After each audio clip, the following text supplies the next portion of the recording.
120 में से 55 लोग देश का नसीब बदल सकते हैं। इसराइल में एक ऐसी वोटिंग हुई है जिसने सबको हैरान कर दिया है। पूरा सच जानने के लिए वीडियो को आखिर तक जरूर देखें। अगर आप हमारे चैनल पर न्यू, हमारे चैनल को सब्सक्राइब कीजिए और हमारे वीडियो को लाइक कीजिए। दोस्तों, इसराइल की नौसेट में जाने की संसद में एक ऐसी खबर सामने निकल कर आ रही है जिसने पूरी दुनिया में बहस छेड़ दी है। इसराइल सजाए मौत देने की तैयारी कर रहा है। हाल ही में इसराइल की संसद में एक ऐसा बिल पेश किया है जो सीधा ही डेथ पेनल्टी जाने की फांसी से जुड़ा है। आज हम ऐसे गंभीर मुद्दे पर बात करेंगे जो कानून बन चुका है। कानून से देश में क्या असर होगा, चलिए देखते हैं।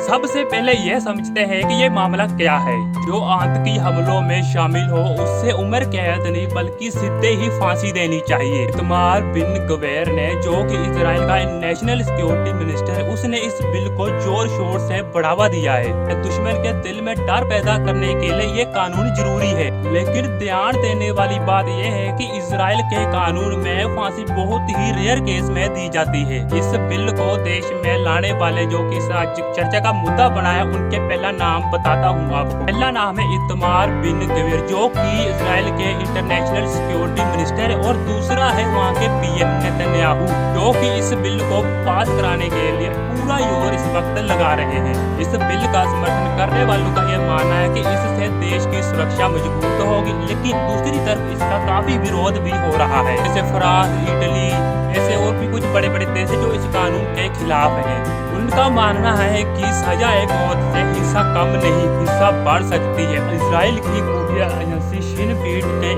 कुछ एक्सपर्ट का भी यह मानना है कि अगर यह कानून हम देश में लागू करते हैं, इससे हिंसा कम नहीं, हिंसा और बढ़ सकती है। मुस्लिम लोग शहीद बनने के लिए हम पर हमला कर सकते हैं। अब आपको मैं बताता हूँ कि इसराइल जिन लोगों को फांसी देने जा रहा है, लोग कौन है। दोस्तों, वो लोग है फलस्तीन के। इस वक्त इसराइल की फौज 9200 से 9500 के करीब इसराइल की जेल में कैद है, जिनमें से 350 के करीब बच्चे हैं और 60-65 के करीब महिलाएं भी हैं। इनमें से लगभग 3400 से ज्यादा लोग ऐसे हैं जिन पर ना ही कोई मुकदमा चला और ना ही कोई आरोप साबित हुआ है। इन्हें बिना ट्रेल के रखा गया है।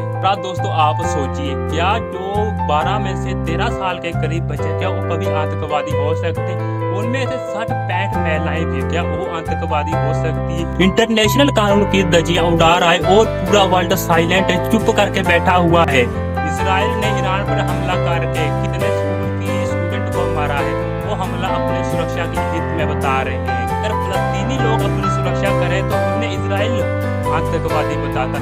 इसराइल की सरकार ने ये कानून तो पेश कर दिया है और पहली वोटिंग भी हो चुकी है, लेकिन अभी ये कानून नहीं बना है। इस पर अभी संसद के अंदर और बार बहस चल रही है। मैं आपको एक जरूरी बात बताऊं दोस्तों, इसराइल 1962 से लेकर अब तक एक भी फांसी नहीं दी गई है किसी भी मुजरिम को।